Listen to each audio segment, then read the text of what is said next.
तो नमस्कार दोस्तों, डीएलएड प्रथम वर्ष के फुल कोर्स की क्लास नंबर 10 में आप सभी का स्वागत है। जी हाँ दोस्तों, ये हमारे बाल्यावस्था में बाल विकास विषय की अंतिम क्लास रहने वाली है। इसके बाद में यदि आप लोग गुजारिश करेंगे कि एक एमसीक्यू की क्लास भी ले आइए, तो मैं टॉप 100 एमसीक्यू की एक क्लास लाऊंगा इसी विषय पर। और आपका पूरा का पूरा पेपर जो 70 नंबर का पेपर होता है वो 70/70 मतलब नंबर आपके कंप्लीट हो जाएंगे।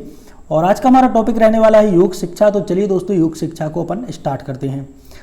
तो देखिए, सबसे पहले तो हमें जो प्रस्तावना है उसे समझना होता है। योग भारत की प्राचीन सांस्कृतिक एवं आध्यात्मिक धरोहर है। जी हाँ दोस्तों, योग है ये हमारे देश की प्राचीन सांस्कृतिक एवं आध्यात्मिक धरोहर है। योग केवल शारीरिक व्यायाम नहीं बल्कि शरीर, मन एवं आत्मा के बीच संतुलन स्थापित करने की एक वैज्ञानिक पद्धति है। वर्तमान समय में योग का महत्व और भी बढ़ गया है। क्यों बढ़ गया है? क्योंकि यह जो योग होता है यह तनाव, चिंता, विभिन्न शारीरिक रोगों से बचाव में सहायक होता है। तो इस कारण से योग का महत्व और भी ज़्यादा बढ़ गया है। तो अब हमारा पहला टॉपिक स्टार्ट होता है आज की क्लास का।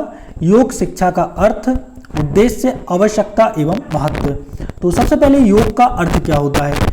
योग शब्द जो है वह संस्कृत की युज धातु से बना है, जिसका अर्थ होता है जोड़ना या मिलाना। योग का तात्पर्य आत्मा का परमात्मा से तथा शरीर का मन से सामंजस्य स्थापित करना होता है। योग शिक्षा का अर्थ, अब यहाँ पे योग शिक्षा है तो योग के सिद्धांतों एवं अभ्यासों के माध्यम से व्यक्ति के शारीरिक, मानसिक, बौद्धिक, आध्यात्मिक जो विकास है उसकी प्रक्रिया को ही योग कहते हैं। बात करते हैं योग शिक्षा के उद्देश्य की। तो योग शिक्षा से कौन कौन से उद्देश्यों की पूर्ति होती है? तो यहाँ पे पहला उद्देश्य है शारीरिक स्वास्थ्य में सुधार। जी हाँ दोस्तों, योग से हमारा जो शारीरिक स्वास्थ्य है इसमें सुधार आता है। मानसिक शांति प्राप्त होती है, एकाग्रता बढ़ती है, व्यक्तित्व का विकास होता है, आत्म अनुशासन विकसित होता है, तनाव एवं चिंता कम करता है योग, और आध्यात्मिक उन्नति है उसको प्रदान करता है। तो योग शिक्षा है ये बहुत ही ज़्यादा जरूरी है। अगला हमारा पॉइंट है योग शिक्षा की आवश्यकता क्यों हुई। किसी को स्वस्थ जीवन चाहिए, भाई सभी को स्वस्थ जीवन चाहिए, सिंपल सी बात है। इसके लिए योग शिक्षा जरूरी है। तनाव मुक्त जीवन जीने के लिए योग बहुत जरूरी है। रोगों की रोकथाम के लिए योग जरूरी है। मानसिक संतुलन बनाए रखने के लिए योग बहुत जरूरी है। और कार्य क्षमता बढ़ाने के लिए भी योग बहुत ही ज़्यादा इम्पोर्टेंट है। बात करते हैं योग शिक्षा का महत्व। सबसे पहला है शारीरिक महत्व। योग शिक्षा में मतलब एक प्रकार से कई महत्व होते हैं, शारीरिक, मानसिक, सामाजिक, ठीक है। तो शारीरिक जो महत्व है इसमें शरीर को लाभ मिलता है, शरीर को स्वस्थ बनाता है योग। शरीर का लचीलापन होता है वह योग के द्वारा बढ़ता है, और रोग प्रतिरोधक जो क्षमता है वह ज़्यादा होती है, बढ़ती है। दूसरा है मानसिक महत्व।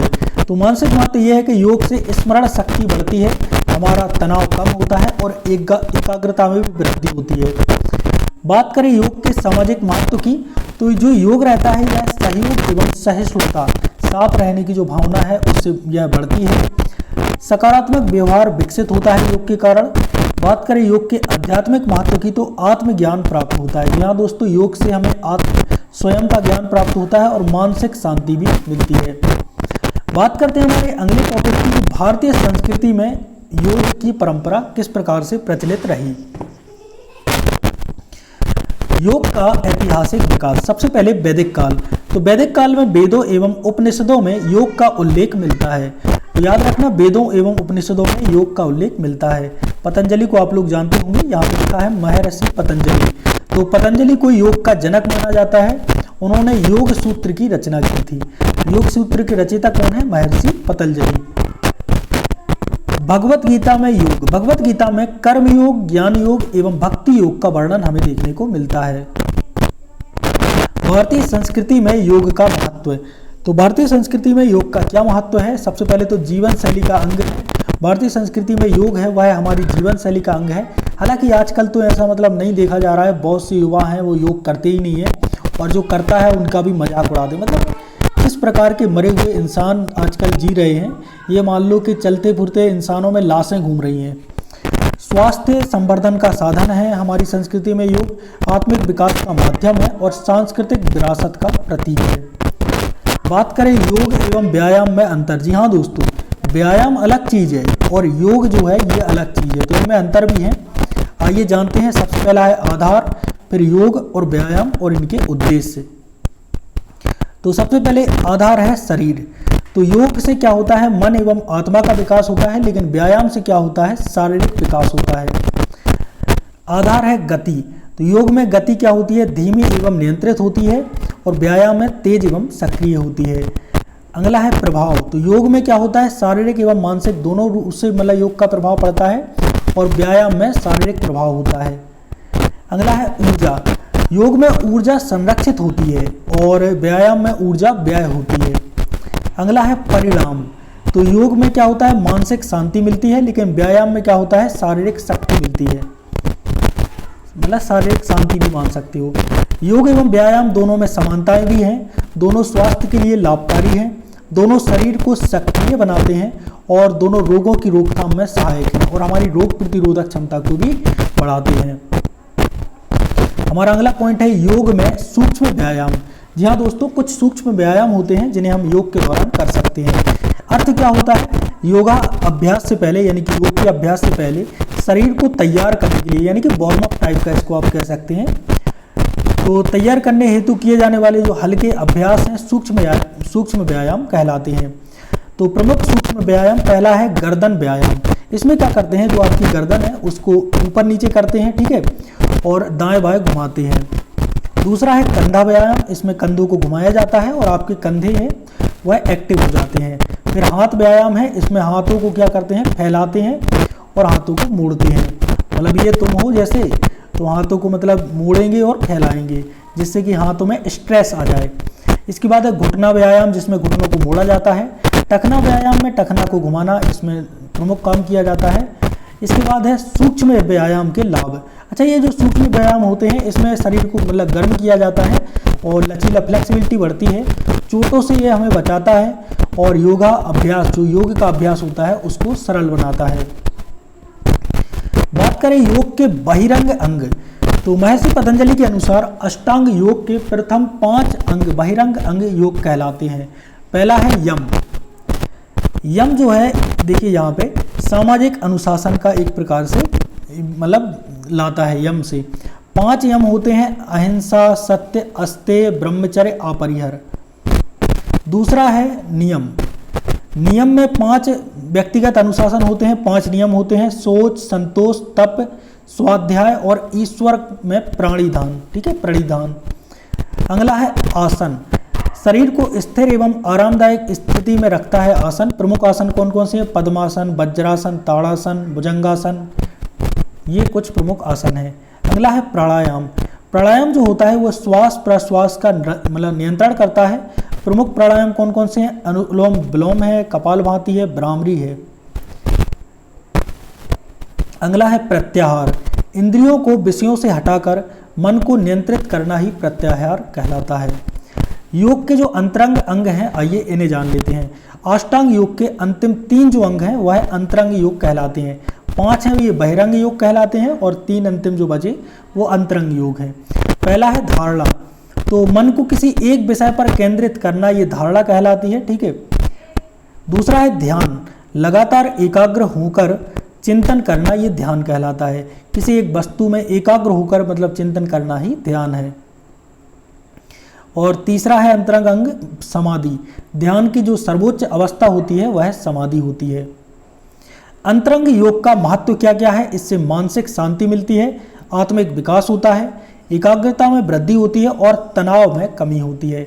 आइए अब जान लेते हैं सूर्य नमस्कार के टॉपिक को। तो सूर्य नमस्कार तो वैसे आप लोगों ने किया होगा।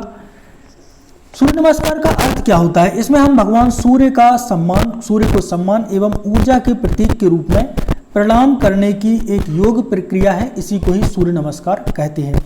सूर्य नमस्कार में कुल मिला के 12 चरण होते हैं।